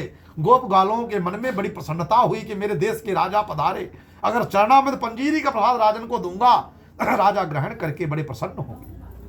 और जब राजा के पास लेकर के गए, राजन को प्रणाम किया और प्रणाम करके जब प्रसाद लिया, राजन के मन में अभिमान आ गया। बोले मैं गोप ग्वालों के हाथ का प्रसाद ग्रहण करूंगा, असंभव। राजा ने उस प्रसाद को ना तो प्रणाम किया ना तो ग्रहण किया और अपने घोड़े पर सवार होकर के अपने नगर में चले गए। अपने नगर में जब गए तो उसके 100 पुत्र थे, 100 पुत्र मूर्छित पड़े हुए। राजा रोने लगे। तब तक में गोप ग्वालों ने कथा करके जा चुके थे। जो पंजीरी का प्रसाद दे गए थे, चरणामृत दे गए थे, उसको पक्षियों ने फैला दिया था। खाया पिया पक्षियों ने फैला दिया। जब रोने लगे तब आकाशवाणी बोली, अरे राजन, तुम्हारे कर्मों ने तुम्हें कष्ट दिया है। तुम भगवान के प्रसाद का अपमान किए हो, ना तो उसको प्रणाम किए, नहीं खाना था तुमको तो प्रणाम करके उसी को दे देते, उसकी तुमने अवहेलना की है। अगर तुम पुनः प्रसाद ग्रहण करके आओगे, तुम्हारे सब पुत्र मूर्छित से जागृत अवस्था को प्राप्त होंगे, अन्यथा नहीं। इस तरह से जब वह राजन ने देखा तो वहां पर गए, लौट करके पक्षियों ने प्रसाद को फैला दिया था। उन्होंने वहां पर सत्यनारायण भगवान की कथा श्रवण करने का आदेश दिया और कथा श्रवण करी राजा ने समेत, और फिर प्रसाद ग्रहण किया। पाप विमोचन श्राप से मुक्त होकर के तब जाकर संपूर्ण फल की प्राप्ति हुई। आया लौट करके तब अपने पुत्रों को जागृत अवस्था में प्राप्त करके और सत्यनारायण भगवान की महिमा को प्राप्त किया। हे सौनकादिक 88,000 ऋषियों, जो भी इस कथा को श्रवण करता और कराता है, दोनों पुण्य के भागी होते हैं, दोनों को पुण्य फल की प्राप्ति होती है। लेकिन कभी भी प्रसाद का अपमान नहीं करना चाहिए। इसका मतलब ये है कि आप कहीं से यात्रा कर रहे हैं, कहीं भंडारा हो रहा है, प्रसाद हो रहा है, वहां से आप निकल रहे हैं तो आप ग्रहण ना करें, कोई वाली बात नहीं, लेकिन उसको प्रणाम करते हैं। प्रणाम करने में आपको कुछ बिगड़ नहीं जाएगा। किसी ने कहा है झुकने से सब कुछ मिलता है, और नहीं झुकोगे तो कुछ भी प्राप्त नहीं करोगे। और झुकता वही है जो विद्वान होता है, मूर्ख क्या झुक। पढ़ा लिखा व्यक्ति जो है सदैव झुकता है, लेकिन आजकल उल्टा हो रहा है, क्योंकि अधूरा ज्ञान प्राप्त जिसे होता है उसे ज्ञान की महिमा का अज्ञान ही प्राप्त होता है। श्री स्कंद पुराणे रेवा कंडे वत्कथायाम चतुर्थो अध्यायः। बोले सत्यनारायण भगवान की।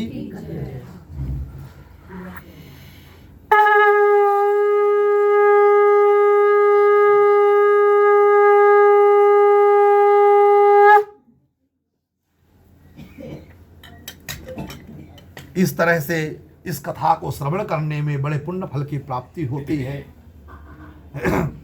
हे सौनकादिक 88,000 ऋषियों, पंचम अध्याय में आपको हम बताएंगे कि इस कथा को किसने सुनी, इसके सुनने से क्या पुण्य फल की प्राप्ति होती है। तो बोले जो सतानंद नामक के जो बूढ़े ब्राह्मण थे, वह इस कथा की महिमा के कारण अगले जन्म में जो है सुदामा हुए, और उनकी पत्नी सुशीला सहित जो है, और भगवान श्री कृष्ण से सुदामा जी की मित्रता हुई।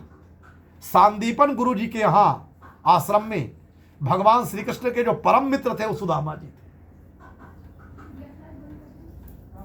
एक दिन की बात थी, सुदामा जी को वन से लकड़ियां लाने का आदेश दिया गुरु माता ने। बोले हे पुत्र, वन से जाकर कुछ लकड़ियां ले आओ। सुदामा ने कहा, बोले माता अगर आपका एक उपकार और कर दो, अगर आपकी ये कृपा हो जाए कि मैं श्री कृष्ण को अपने साथ ले जाऊं तो बड़ी कृपा होगी। माता ने कहा, बोले सुदामा मैं जानती थी कि तुम श्री कृष्ण के बिना जा नहीं सकते, क्योंकि श्री कृष्ण कौन है? तुम्हारे अंदर जो आती जाती श्वास है वही तो श्री कृष्ण है। ले जाओ पुत्र। माता ने सोचा, बोले जा तो रहे हैं पुत्र दोनों,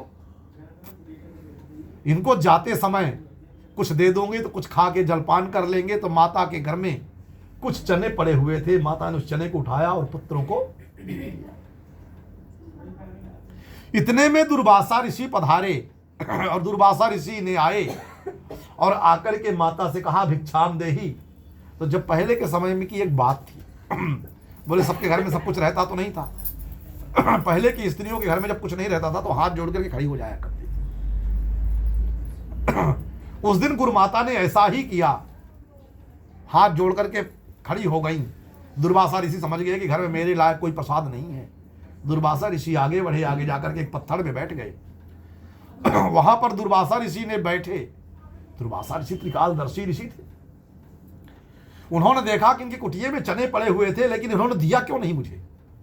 लौट करके वापिस आए और आए वापिस, बोले माता तुम्हारी कुटिया में चने पड़े हुए थे, तुमने मुझे नहीं दिया। जाओ मैं श्राप देता हूं, जो भी इस चने को खाएगा निर्धन हो जाएगा। अब सुदामा तो सुन लिए, श्री कृष्ण भगवान तो नहीं सुन पाए। श्री कृष्ण तो सुन के भी अनसुना कर दिए। अब ऋषिवर तो चले गए, अब सुदामा जी भी चले गए। सुदामा जी मन में बीच में बात से सोचने लगे कि इस चने को जो मैंने श्री कृष्ण को खिला दिया तो ये तो निर्धन हो जाएगा। ये तो तीनों लोगों का स्वामी है, ये तीनों लोगों का पालन करता है। अरे मैं निर्धन हो गया तो क्या होगा? मैं कौन सा सबको भोजन बांटता फिरता हूं? मैं तो निर्धन भी हो गया तो मेरे को ही कष्ट होगा, लेकिन अगर ये निर्धन हो गया तो पूरे संसार में त्राही मच जाएगी। ऐसा नहीं होगा। भगवान श्री कृष्ण के सामने चने को आने नहीं दिया और सब खा गए। श्री कृष्ण ने पूछा, बोले हे मित्र, माता ने कुछ दिए थे? बोले हाँ, वो मैं पता नहीं रख के भूल गया, क्या हुआ? भगवान श्री कृष्ण के नेत्रों में अश्रु आ गए। बोले मित्र, मैं जानता हूं कि तू चना तुमने क्यों नहीं दिया। उस दुर्वासा ऋषि के श्राप को तुम खुद भक्षण कर गए, उस श्राप को मेरे पास तक आने नहीं दिया तुमने। और श्री कृष्ण भगवान सोच सोच करके रह गए और वहां से शिक्षा पूर्ण करके और चले गए। उसके श्राप के कारण, ऋषिवर के श्राप के कारण इन सुदामा जी दर दर भटकने लगे, निर्धन हो गए, फटे वस्त्र, घर में अन्न नहीं, घर में जल नहीं। सब कष्टों को देखते हुए भगवान श्री कृष्ण द्वारिकाधीश बन गए, द्वारिकाधीश के स्वामी हो गए। जब द्वारिका में भगवान भोजन में बैठते तो उनको सुदामा की याद आती। बोले हे मित्र, तुमने जो मेरे लिए त्याग किया है वो तुमसे बड़ा कोई कौन कर सकता है? एक ब्राह्मण ही कर सकता है। और उस दिन भी जब उन्होंने जैसे उसको उठाया भोजन करने के लिए, 70 वर्ष व्यतीत हो गए। उस दिन श्री कृष्ण ने कहा, बोले हे दुर्वासा, आज से मैं तुम्हारे श्राप को अभंग करता हूं। मेरे मित्र को बहुत कष्ट हो चुका है। तो 70 वर्ष के बाद उस श्राप को भगवान श्री कृष्ण ने अपने मित्र को मुक्त करवाए। और जैसे मुक्त करवाए तैसे सुशीला के मन में आया कि तुम्हारे मित्र श्री कृष्ण है तो तुम उनके पास जाओ।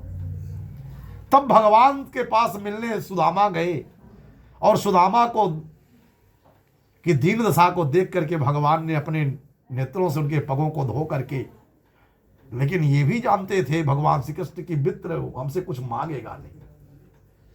तो उन्होंने, उनकी पत्नी भी बड़ी सुशीला, बड़ी ज्ञानवान थी। ज्ञानी इन्हें कहते हैं कि मेरा जो ये पति हैं ये कुछ मांगेंगे नहीं। तो उन्होंने कैसे आभूषण, एक वस्त्र ऐसा देखा जो 7 जगह से फटा हुआ था, और उस फटे हुए वस्त्र में 4 घर के चावल एकत्रित करके दिए। और वहां पर जाकर के सुदामा ने जब उसको बाहर नहीं निकाल रहे थे। भगवान श्री कृष्ण ने हास परिहास में उसको निकाल करके, और मित्र की वह दीन अवस्था को उन्होंने रुक्मणी, सत्यभामा, सत्या, कालिंद्री, भद्रा, जामवती, ये 8 पटरानियों के सामने उसको खोला उन्होंने टेबल में। दूसरा कोई मित्र होता तो उसको निकाल करके बाहर फेंक देता, और ऐसी दीन दशा में मित्र को देख कर को तो अंदर घुसने ही न देता। लेकिन भगवान श्री कृष्ण ने उस पोटली को बड़े सजा करके खोला। बोले वाह, इतनी अच्छी वस्तु मित्र तुम मुझसे छुपा रहे थे, इसको तुम दे नहीं रहे थे, इसमें कितना स्वाद होगा, जो देखने में इतना सुंदर है तो स्वाद कितना सुंदर होगा। और उन्होंने उठा करके एक मुट्ठी खाया, एक लोक प्रदान किया, दूसरी मुट्ठी खाने दूसरा लोक प्रदान किया। जब तीसरी मुट्ठी उठाई तो लक्ष्मी जी ने हाथ पकड़ लिया। बोले स्वामी, पहले भी मैं कई बार कई के द्वारपाल बन चुकी हूँ, इसलिए जो है एक लोक तो अपने रहने दो, तो आप तो 3 ही लोकों के स्वामी हो। 2 लोक तो आपने ब्राह्मण को प्रदान कर दिया, तो पृथ्वी और स्वर्ग ये तो ब्राह्मणों के हैं, एक लोक रहने दो। तो एक लोक छोड़ दिया। कहते हैं परमात्मा जब किसी को देने में आता है तो जरा हिचकिचाता नहीं है, चाहे द्वारपाल बनने की बड़ी जरूरत पड़ जाए। और भगवान विप्र सुदामा से वो चलने लगे। बोले भैया आप तो मैं अपने वहां जाऊंगा। श्री कृष्ण ने बहुत प्रयास किया कि कुछ बोले, वे कुछ नहीं बोले, जानते थे। रास्ते में पहुंचे, श्री कृष्ण ने उनकी परीक्षा लेने के लिए कि मेरा मित्र कहता क्या है। घोड़ा लेके पहुंच गए। बोले चलो तुमको पहुंचा देते हैं तुम्हारे नगर तक। वहीं के कोई आदमी की वेशभूषा रख ली। अरे बोले कहां से आ रहे हो? बोले सुदामा श्री कृष्ण द्वारिकापुरी से। भगवान श्री कृष्ण ने कुछ दिया नहीं। बोले उसने तो उतना दिया है कि मेरे इस घोड़े में आता ही नहीं था, मेरे से चला नहीं जाता था, मैं सब लेके या क्या आता, मैं छोड़ आया सब वहीं। उल्टा उन्होंने क्या कहा कि बोले मुझसे लेकर के चला नहीं जा रहा था तो मैं सब छोड़ दिया, अब वही पहुंचवा देगा जैसे पहुंचाएगा। मुझे क्या पड़ी थी कि मैं उसके सामान को ढोता भागता। श्री कृष्ण बोले तू सच्चा मित्र है मित्र। और सुदामापुरी में उनको छोड़ करके और अंतर्ध्यान हो गए। देखा उस पुरी की हालात सुदामा जी ने देखी। बोले यहाँ तो दरमियान लगे हुए हैं। उनकी जो पत्नी सुशीला थी पहचान में नहीं आ रही थी, लेकिन बहुत खोजते खोजते खोजते खोजते जब उन्होंने सुशीला को खोजा, सुशीला बाहर निकल के आई। बोले स्वामी यही तुम्हारा महल है? तो कहा तुम्हारी चाहत थी इसकी तो हमारे मित्र ने तुमको ये दे दिया, अब मेरे चाहत थी भजन की तो मित्र ने मुझे भजन के लिए मंदिर कुटिया दे दी, हम तो उसी कुटिया में वास करें। तो सुदामा जी फिर मंदिर की कुटिया में ही रहे। उस महल में तो सुशीला रही। तो ऐसे इस कथा की महिमा से, और वो जो ब्राह्मण शतानंद नामक के ब्राह्मण थे उनको ऐसी कथा की प्राप्ति हुई। दूसरे जो लकड़हारा था वो लकड़ी बेचने वाला अगले जन्म में निषाद राज हुआ। वह जो है तो राम लक्ष्मण और सीता जी के पैर को धो करके गंगा से पार उतार करके, और उसने जो है अपने जीवन को कृतार्थ कर लिया। और क्या कहा? उतर के प्रणाम किया। उतर ठाढ़ी भय सुर सर रेता, सिया राम गुह लखन समेता। और कहा जैसे भगवान राम ने कुछ देने लगे तो कहने लगा, बोले प्रभु अब कुछ नाथ न चाहिए मोरे, हमें कुछ भी नहीं चाहिए। फिरत बार जो को प्रछु देवा, सो प्रसाद में सिरधर ले। जब आप लौटोगे और जो कुछ भी दोगे उसको मैं सिरोधार करूंगा। यानी अपने आयु की वृद्धि कर ली। सीधे उन्होंने क्या की? आयु की वृद्धि कर ली। बोले परमात्मा आपका जब तक आप लौटोगे नहीं तब तक मृत्यु मुझे स्पर्श करेगी नहीं, क्योंकि आपके हाथ से मुझे प्रसाद लेना है। और वही हुआ। जो है राजा थे, उल्कामुख नाम के राजा थे, जितेंद्री थे, बुद्धिमान थे। वह जो है अगले जन्म में जाकर के महाराज दशरथ हुए। जिनके रंगनाथ संपूज्यम रंगनाथ जी का मंदिर है वृंदावन में, उसका पूजन किए और राम लक्ष्मण भरत शत्रुघ्न 4 पुत्र उनके रूप में प्राप्त हुए। और जो वह बड़े पुत्र बार बार झूठ बोल रहा था, वह अगले जन्म में जाकर के क्या हुआ, मोरध्वज हुआ। मोरध्वज हुआ और उसकी पत्नी तारा हुई। और जब यह समय आया परीक्षा लेने का, तब ऋषियों का वेश धारण करके स्वामी पहुंचे और उसके यहाँ सिंह लेकर के पहुंचे, सबको फलहार कराया। राजा ने कहा, हे महाराज तुम्हारा सिंह क्या करेगा? तब उन्होंने कहा, बोले सिंह तो तुम्हारे पुत्र का शिकार करेगा। अगर पुत्र को तुम आरे से चीर करके 2 फड़ में करके हमारे सिंह को दोगे तो ही हमारा सिंह ग्रहण करेगा, उसमें भी अश्रु नहीं गिरना चाहिए। उन्होंने दोनों ने चीर करके सिंह को दिया। पुत्र को भगवान चतुर्भुज रूप में प्रकट हो गए, बोले हे राजन तुम्हारी परीक्षा लेने के लिए मैं आया था। उन्होंने पुत्र प्राप्त करा दिया, उन्होंने यथावत पुत्र लौटा दिया। बोले हम तो पिछले जन्म में तुम झूठ बोले थे, इसलिए सोचे कि इस जन्म में तुम्हारे पास क्या था, लेकिन अब ये तुमने सिद्ध कर दिया कि तुम समान कोई राजा ना हुआ है और ना होगा।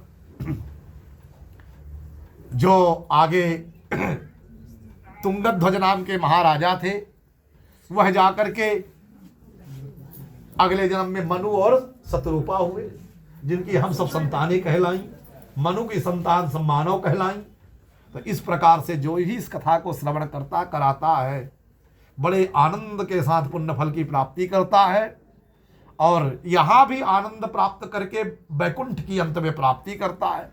उसे मोक्ष से कोई रोक नहीं सकता।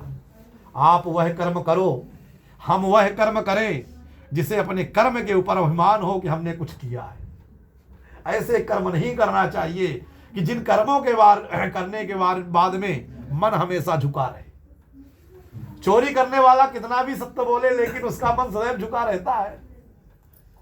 कुछ अन्याय करने वाला कितना भी अभिप्राय कर ले, लेकिन उसका मन कहीं ना कहीं असंतुष्ट तो रहता ही है। इसलिए कर्म हमको वही करना चाहिए जो कर्म हमारे सदैव साथ हो और कभी पर किसी पर कोई भी विलक्षण नहीं लगाना चाहिए। आज से ध्यान रखना कि हमारे ही कर्म हमको परेशान करेंगे और हमारे ही कर्म हमको सुख और दुख प्राप्त करेंगे। श्री स्कंद पुराणे रेवा खंडे श्री सत्यनारायण बत कथायाम 5मो अध्याय। बोले सत्यनारायण भगवान की जय।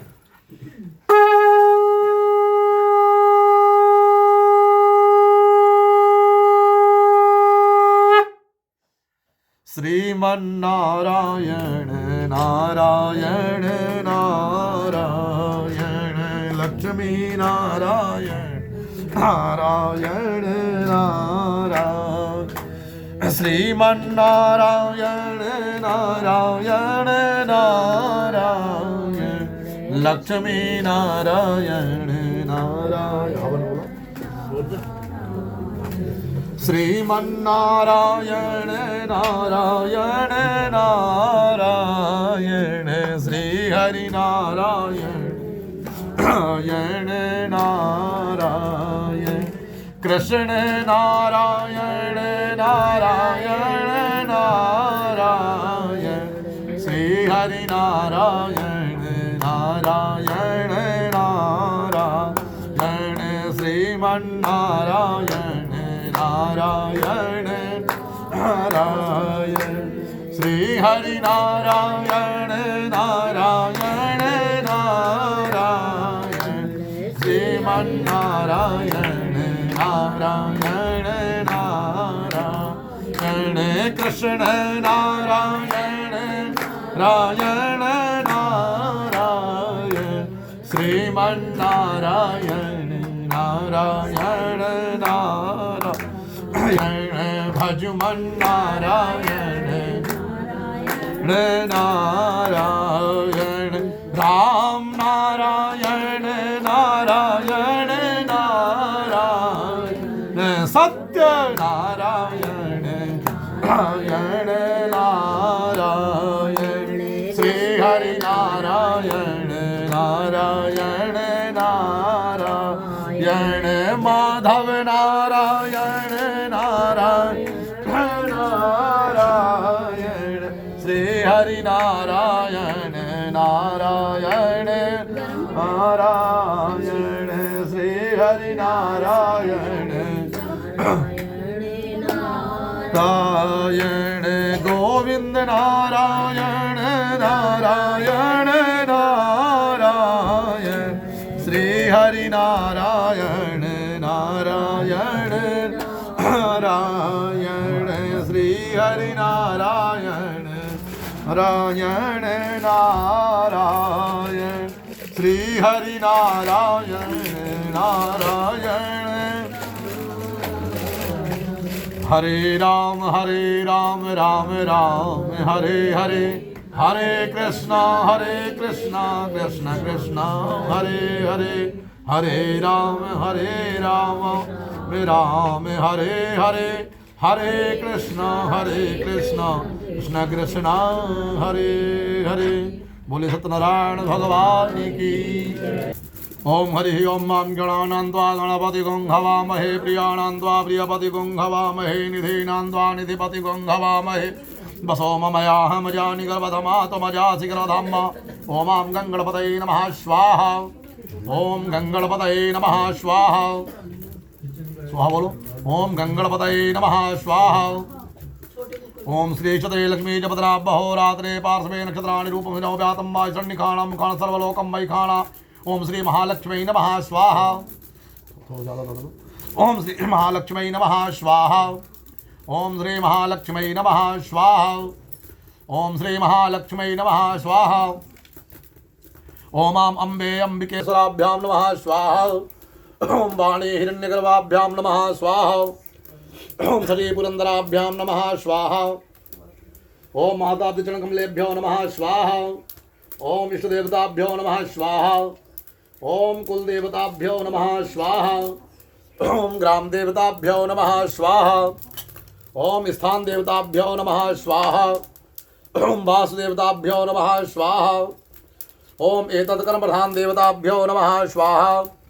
ओम सर्वेभ्यो दिव्यभ्यो नमः स्वाहा। ओम सर्वेभ्यो तीर्थेभ्यो नमः स्वाहा। ओम सर्वेभ्यो ब्राह्मणेभ्यो नमः स्वाहा। ओम सिद्धि बुद्धिपतये सिद्धस्त्री मनमहागणाधिपतये नमः स्वाहा। ओम राजा रामचंद्राभ्याम नमः स्वाहा। ओम राजा रामचंद्राभ्याम नमः स्वाहा। ओम श्री राधा कृष्णाभ्याम नमः स्वाहा। ओम श्री राधा कृष्णाभ्याम नमः स्वाहा। ओम श्री गोपाल देवताभ्यो नमः स्वाहा। ओम श्री गोपाल देवताभ्यो नमः स्वाहा। ओम श्री गोपाल देवताभ्यो नमः स्वाहा। ओम ऐं ह्रीं क्लीं चामुण्डाय विच्चै नमः स्वाहा। ओम ऐं ह्रीं क्लीं चामुण्डाय विच्चै नमः स्वाहा। ओम ऐं ह्रीं क्लीं चामुण्डाय विच्चै नमः स्वाहा। ओम लक्ष्मीनारायणाभ्यां नमः स्वाहा। उमापति महेश्वराभ्यां नमः स्वाहा। ओम उमापति महेश्वराभ्यां नमः स्वाहा। ओम वेदाम्रादिभ्यै नमः स्वाहा। ओम शिव परिवाराय नमः स्वाहा। ओम शिव परिवाराय नमः स्वाहा। ओम बाबा विश्वनाथ देवताभ्यो नमः स्वाहा। ओम हं हनुमतये नमः स्वाहा। ओम हं हनुमतये नमः स्वाहा। ओम शीतला सरस्वती देवीभ्यो नमः स्वाहा। ओम शीतला सरस्वती देवीभ्यो नमः स्वाहा। ओम सद्गुरु साईनाथ देवताभ्यो नमः स्वाहा। ओम पंचोमकार देवताभ्यो नमः स्वाहा। ओम पंचोमकार देवताभ्यो नमः स्वाहा। ओम सप्तर्षिभ्यो नमः स्वाहा। ओम कुलदेवीभ्यै नमः स्वाहा। ओम कुलदेवीभ्यै नमः स्वाहा। ओम आम गौरी पद्मासती मेधा सावित्री विजया जया देवसेना सुधा स्वाहा। मातृलोक मातृहारिद्धि पुष्टि दातुष्टि आत्मनो कुल देवता गणेशेनाधिकाये नारद्यो षोडशमातृकादिभ्यो नमः स्वाहा। ओम सूर्याय नमः स्वाहा। ओम सूर्याय नमः स्वाहा। ओम चंद्रमसे नमः स्वाहा। ओम चंद्रमसे नमः स्वाहा। ओम चंद्रमसे नमः स्वाहा। ओम भौमाय नमः स्वाहा। ओम बुधाय नमः स्वाहा। ओम बुधाय नमः स्वाहा। ओम बृहस्पतये नमः स्वाहा। ओम शुक्राय नमः स्वाहा। ओम शुक्राय नमः स्वाहा। ओम शनये नमः स्वाहा। ओम राहवे नमः स्वाहा। ओम केतवे नमः स्वाहा। ओम ब्रह्मा मुरारिहित परांधकारी भानुसुषि भूम सुतोपदस्या गुरु शुक्र सन राहु केतवा सर्वे ग्रहा शांति सूर्यादि नवग्रह देवताभ्यो नमः स्वाहा। सूर्यादि नवग्रह देवताभ्यो नमः स्वाहा। सूर्यादि नवग्रह देवताभ्यो नमः स्वाहा। सूर्यादि नवग्रह देवताभ्यो नमः स्वाहा। कलशस्य वरुण देवाय नमः स्वाहा। कलशस्य वरुण देवाय नमः स्वाहा। कलशस्य वरुण देवाय नमः स्वाहा। ओम सर्वस्वरूपे सर्वेशे सर्वशक्ति समन्विते भयवस्थान्नो देवी दुर्गे देवी नमोस्ते स्वाहा। ओम रोगान शेषान पांसुदुष्टारुष्टादु कामान सकलान विष्टान त्वामास्तान और प्राणाम त्वामास्तामृताम प्रयन्ते स्वाहा। सर्वाधा विनिर्मुक्तो धनधान सुधान्वितः मनुष्यो अमृतसादेन भविष्यति न संशयः स्वाहा। सर्वाधा प्रस्मरणं त्रैलोक्य सकिलेश्वरी मेत्वाकार समिद्ध विरासनम स्वाहा। श्रीमन्नारायणाय नमो नमः स्वाहा। श्री गोपाल देवताभ्यो नमः स्वाहा। सप्तशतमाधिकादिभ्यो नमः स्वाहा। ओमां भूर्भुवस्पंचोमार देवताभ्यो नमः स्वाहा। श्रीमन्नारायणाय नमो नमः स्वाहा। ओम पंचाक्षर मंत्रेभ्यो नमः स्वाहा। पंचाक्षर मंत्रेभ्यो नमः स्वाहा। पंचाक्षर मंत्रेभ्यो नमः स्वाहा। पंचाक्षर मंत्रेभ्यो नमः स्वाहा। पंचाक्षर मंत्रेभ्यो नमः स्वाहा। ओम पंचाक्षर मंत्रेभ्यो नमः स्वाहा। ओम अष्टाक्षर मंत्रेभ्यो नमः स्वाहा। ओम अष्टाक्षर मंत्रेभ्यो नमः स्वाहा। ओम अष्टाक्षर मंत्रेभ्यो नमः स्वाहा। ओम द्वादशाक्षर मंत्रेभ्यो नमः स्वाहा। ओम द्वादशाक्षर मंत्रेभ्यो नमः स्वाहा। ओम मृत्युंजय महादेवाय त्राहि मां शरणागतं जन्मृत्यु जरा व्याधि पीडितं करवन्दनैः स्वाहा। मृत्युंजय महादेवाय त्राहि मां शरणागतं जन्मृत्यु जरा व्याधि पीडितं करवन्दनैः स्वाहा। ओम मृत्युंजय महादेवाय त्राहि मां शरणागतं जन्मृत्यु जरा व्याधि पीडितं करवन्दनैः स्वाहा। ओम मृत्युंजय महादेवाय त्राहि मां शरणागतं जन्मृत्यु जरा व्याधि पीडितं करवन्दनैः स्वाहा। ओम मृत्युंजय महादेवाय त्राहि मां शरणागतं जन्मृत्यु जरा व्याधि पीडितं करवन्दनैः स्वाहा। मृत्युंजयाय नमः स्वाहा। गायत्री मंत्रेभ्यो नमः स्वाहा। ओम गायत्री मंत्रेभ्यो नमः स्वाहा। ओम श्री गायत्री मंत्रेभ्यो नमः स्वाहा। सर्वेभ्यो देवेभ्यो नमः स्वाहा। ओम श्री सत्यनारायणभ्यो नमः स्वाहा। ओम श्री सत्यनारायणभ्यो नमः स्वाहा। ओम श्री सत्यनारायणभ्यो नमः स्वाहा। ओम श्री सत्यनारायणभ्यो नमः स्वाहा। ओम श्री सत्यनारायणभ्यो नमः स्वाहा। ओम श्री सत्यनारायणभ्यो नमः स्वाहा। सर्वदेवात्मने नमः स्वाहा। ओम मंडलबद्धवर्ती देवेभ्यो नमः स्वाहा। चांगपीठ देवताभ्यो नमः स्वाहा। क्षेत्रपालाय नमः स्वाहा। 10 दिक्पालाय नमः स्वाहा। पंचलोकपालाय नमः स्वाहा। गिरिगोवर्धनाय नमः स्वाहा। बांके बिहारी देवताभ्यो नमः स्वाहा। ओम राधा श्याम कुंडाय नमः स्वाहा। ओम मानसी गंगायै नमः स्वाहा। सर्वदेवात्मने नमः स्वाहा। श्रीमन्मंडलाहि देवताभ्यो नमः स्वाहा। ओम सद्गुरु चरण कमलेभ्यो नमः स्वाहा। सद्गुरु चरण कमलेभ्यो नमः स्वाहा। मातृ चरण कमलेभ्यो नमः स्वाहा। द्वादशाक्षर मंत्रेभ्यो नमः स्वाहा। अष्टाक्षर मंत्रेभ्यो नमः स्वाहा। अष्टाक्षर मंत्रेभ्यो नमः स्वाहा। श्रीमन्नारायणाय नमो नमः स्वाहा। सर्वदेवात्मने नमः स्वाहा। सर्वमंगल मांगल्ये शिवे सर्वार्थसाधिके शरण्ये त्र्यंबके गौरी नारायणी नमोस्तुते स्वाहा। सर्वस्वरूपे सर्वेशे सर्वशक्तिमन्ते भयवस्थानो देवी दुर्गे देवी नमोस्ते स्वाहा। सर्वनारायणाय नमो नमः स्वाहा। ओम नमो नारायणाय नमः स्वाहा। ओम नमो नारायणाय नमः स्वाहा। ओम नमो नारायणाय नमः स्वाहा। ओम नमो नारायणाय नमः स्वाहा। ओम नमो नारायणाय नमः स्वाहा। ओम नमो नारायणाय नमः स्वाहा। ओम नमो नारायणाय नमः स्वाहा। ओम नमो नारायणाय नमः स्वाहा। ओम नमो नारायणाय नमः स्वाहा। ओम नमो नारायणाय नमः स्वाहा। ओम नमो नारायणाय नमः स्वाहा। ओम सद्गुरु चरण कमलेभ्यो नमः स्वाहा। ओम ऐं ह्रीं क्लीं चामुण्डाय विच्चै नमः स्वाहा। ओम ऐं ह्रीं क्लीं चामुण्डाय विच्चै नमः स्वाहा। ओम ऐं ह्रीं क्लीं चामुण्डाय विच्चै नमः स्वाहा। ओम ऐं ह्रीं क्लीं चामुण्डाय विच्चै नमः स्वाहा। ओम ऐं ह्रीं क्लीं चामुण्डाय विच्चै नमः स्वाहा। ओम ऐं ह्रीं क्लीं चामुण्डाय विच्चै नमः स्वाहा। ओम ऐं ह्रीं क्लीं चामुण्डाय विच्चै नमः स्वाहा। ओम ऐं ह्रीं क्लीं चामुण्डाय विच्चै नमः स्वाहा। लकड़ी ऐं ह्रीं क्लीं चामुण्डाय विच्चै नमः स्वाहा।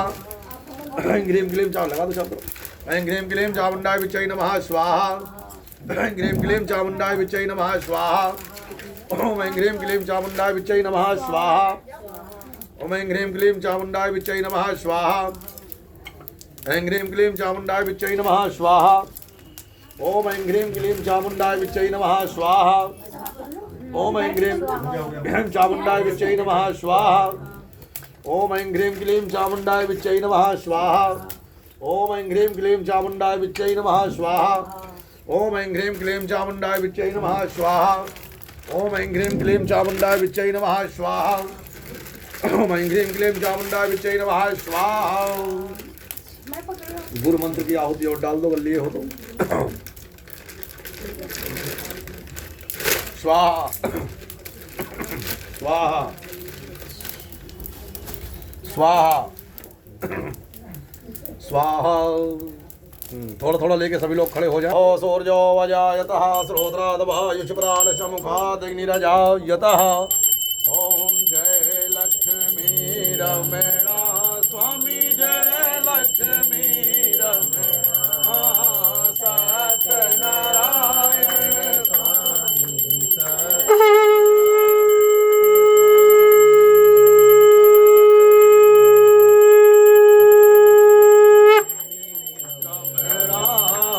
रतन जड़ित सिंहासन अद्भुत छवि राजे स्वामी अद्भुत छवि राजे। नारद करत निराजन नारद करत निरंजन घंटा ध्वनि बाजे। ओम जय लक्ष्मी रमणा प्रगट भये कलिकाल तुझको दरस दियो स्वामी तुझको दरस दियो। बूढ़ो ब्राह्मण बन कर बूढ़ो ब्राह्मण बन कर कांचन मान कियो। ओम जय लक्ष्मी रमणा दुर्बल भील कठारो इन पर कृपा करी स्वामी इन पर कृपा करी। चंद्रचूड़ एक राजा चंद्रचूड़ एक राजा जिनकी विपत हरी। ओम जय श्री रमणा भय मनोरथ पायो श्रद्धा तो स्वामी सो फल भोग्यो प्रभु जी सो फल भोग्यो प्रभु जी मेरे आस्तुत कीनी। ओम जय लक्ष्मी रमणा भाव भाति के कारण छिन छिन मैया छिन रूप धरो श्रद्धा धारण की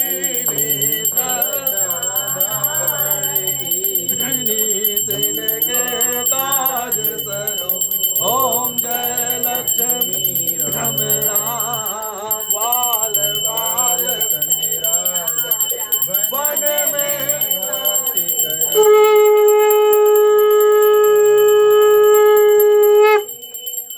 वांछित फल दियो मन वांछित फल दियो।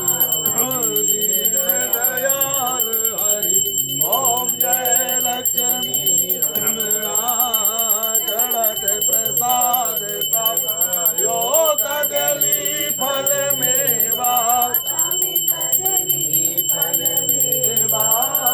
धूप दीप तुलसी से धूप दीप तुलसी से राजी सत्यदेवा ओम जय लक्ष्मी रमणा सत्यनारायण जी की रति जो कोई स्वामी प्रेम सहित गावे गात